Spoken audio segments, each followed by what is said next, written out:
Bwana Shebi, kwema? Kwema, nashukuru Mungu, niko poa. Ndio, mambo yanaenda? Mambo yanaenda, tunashukuru Mwenyezi Mungu, mipango inaenda vizuri. Na Jumamosi tulivu. Jumamosi imetulia. Tunashukuru Mwenyezi Mungu, tuko kwenye mikakati kwa sababu ya mechi yetu ya kesho dhidi ya Azam FC Dar es Salaam. Okay, huu tulivu ni sababu ya matokeo ya Mbeya City ama ni pengine mechi ya kesho? Simba tu watulivu, watu wa Simba watulivu sana, lakini wanakuwa wakali pale unapochokoza, lakini watu wa Simba watulivu, na hasa wanapofuatilia swala lao muhimu kama mechi ya Azam, swala nyeti, lazima wanakuwa watulivu kwa sababu ni mechi ambayo inahitaji mikakati na ni mechi ambayo mechi yetu ya mwisho mpaka ligi inasimama. Nadhani ligi itakuwa inasimama. Kwa hiyo lazima tuhakikishe tunapata matokeo, na unapocheza na mtu kama Azam, timu yake ni mzuri, timu yao sio mbaya, wana mabeki wazuri, wana magolikipa wazuri, wana viungo wazuri, wana washambuliaji wazuri. Kwa hiyo lazima na wewe ujipange nje na ndani ili tupate matokeo, na nia yetu kesho kupata matokeo.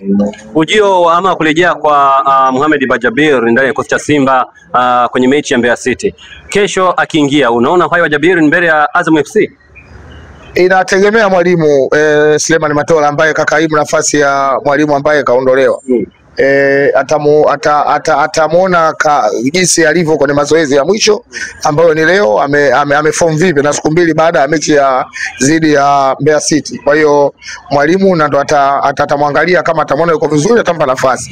Lakini kwa upande wetu sisi wana Simba tuna imani na Mohamed Bajabe kwa sababu ni mchezaji ambaye kuna kitu katupa wana Simba mpaka kila mtu hajaamini. Kuna washambuliaji wa timu zingine wameenda mpaka kuombewa makanisani ili mradi wapate magoli ili imani irudi, na wanawapamba sana na wanawapa mpaka hela ili mradi ionekane fomu imerudi, hata penalti wanapewa. Lakini Mohamed Bajabe juzi kaingia dakika chache, sekunde 32 zimemtosha kutupa Simba goli la 3.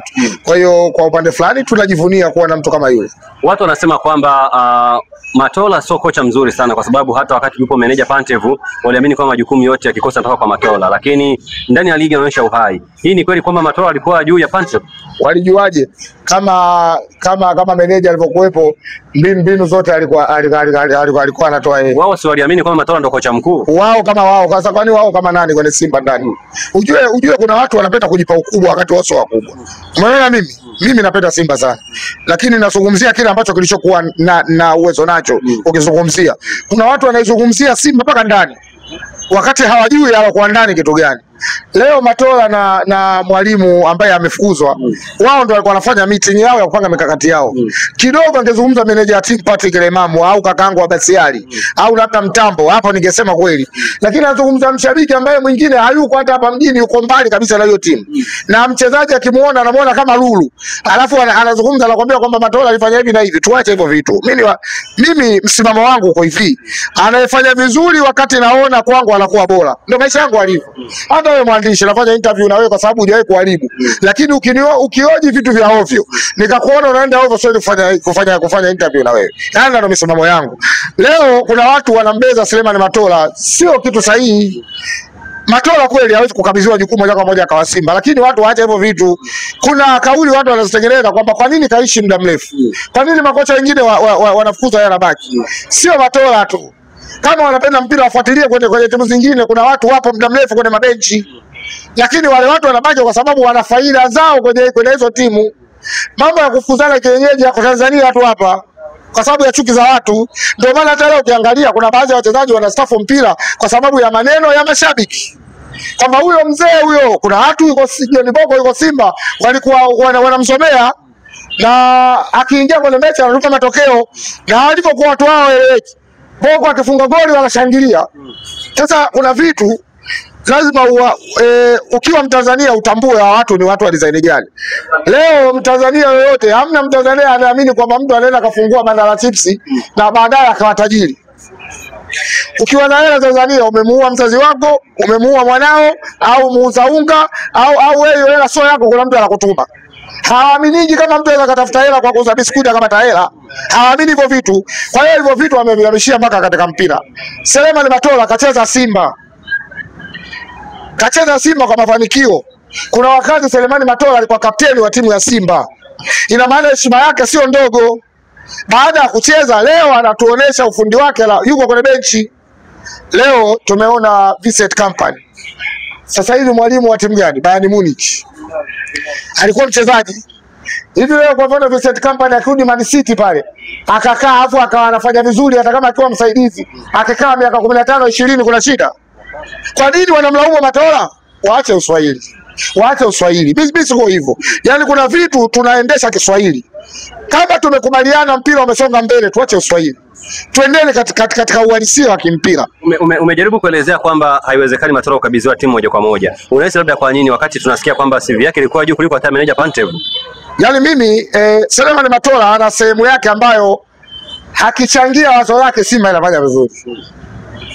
Na mpira wa kisasa unabadilika kadri siku inavyozidi kwenda.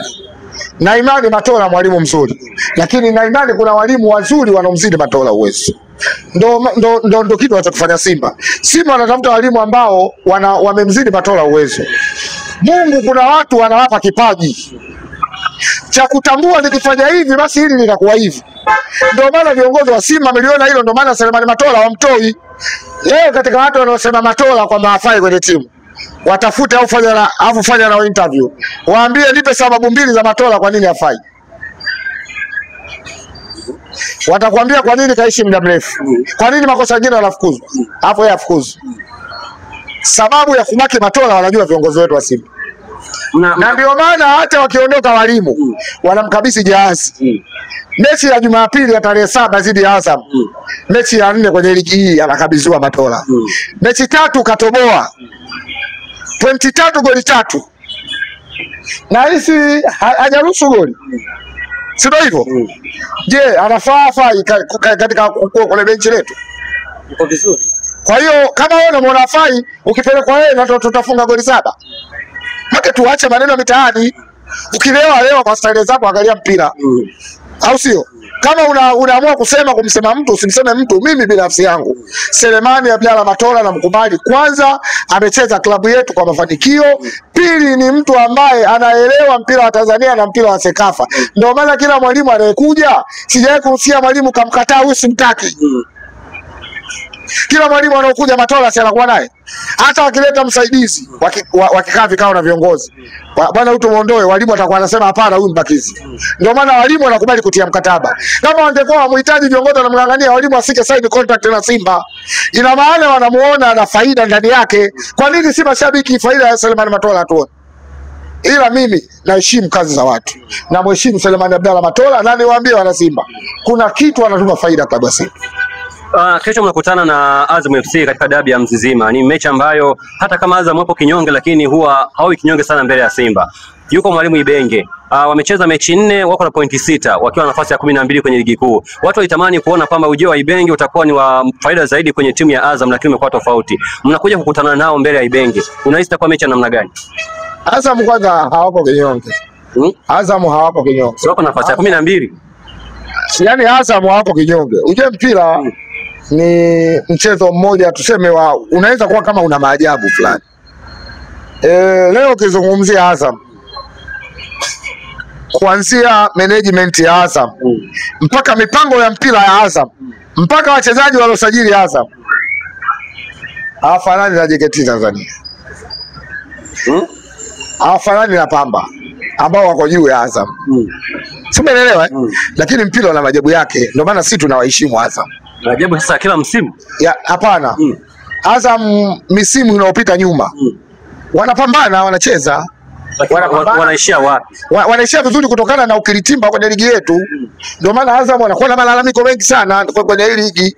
Na so Azam kuna wengi wanalalamika, hata Simba wanalalamika. Kuna watu wajitengenezea ufalme, ule ufalme wa lazima, lakini ukitaka uhalisia wa mipango ya mpira, Azam wamepiga hatua sana. Wanasema wadau kwamba hii haki sasa ambao unaizungumzia kwamba huu tilitimbo ukiondolewa, maana yake wanaona hata kuna timu zingine zikafanya vizuri zaidi kuliko hata Simba na Yanga.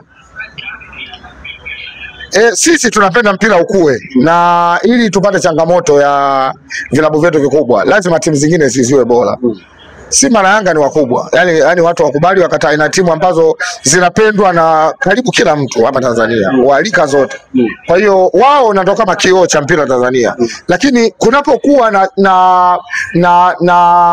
na tuseme changamoto za kupambania ubingwa, sio kile unapoenda unashinda kirahisi. Sisi tunafurahi kwa sababu tunapenda mpira tuone ukichezwa na mpira wa haki. Sasa kuna timu zinafanywa maonevu. Utakuta siku Yanga amezidiwa au Simba amezidiwa, lakini kuna baadhi ya vitu vinafanyika saa nyingine sio vitu vya kimpira. Kwa mtu wa mpira atalalamika, kwa mtu anayependa timu yangu atasema ile ni sawa, lakini tuseme si tunahitaji mpira wa haki. Marefa wachezeshe kwa haki, kwa sababu mpira watu wanatia hela, kuna matajiri wanatia hela, wanafanya vitu vingi. Kwa hiyo lazima watu waheshimiwe wanaotia hela kwenye mpira. Kama wanatia hela, kuna watu wametia hela Pamba, kuna watu wametia hela Singida Black Star, kuna watu wametia hela Azam, sawa. Leo tumeona TRA, hela yetu ya mamlaka ya mapato ipo imeingia kwenye mpira. Kwa hiyo lazima kila mtu ashinde kwa nafasi yake na uwezo aliokuwa nao. Sio mtu ili mradi unamwona huyu mkubwa umlazimishe ashinde. Hilo si ndo ambalo hatulitaki, hasa watu wa Simba. Sasa unapoizungumzia Azam wana kila kitu kinachohitajika. Sema mimi naweza nikasema mpira mchezo mmoja wa ajabu sana, ila mimi na imani Azam uko mbele atafanya vizuri. Na imani Azam atafanya vizuri kwa sababu kwanza ana mwalimu mzuri, benchi lake la ufundi limetimia na wachezaji waliokuwa bora, wana kambi mzuri, wana kila kitu kizuri. Kwa hiyo mimi na imani kabisa Azam kuna wakati watatulia, watafanya vizuri.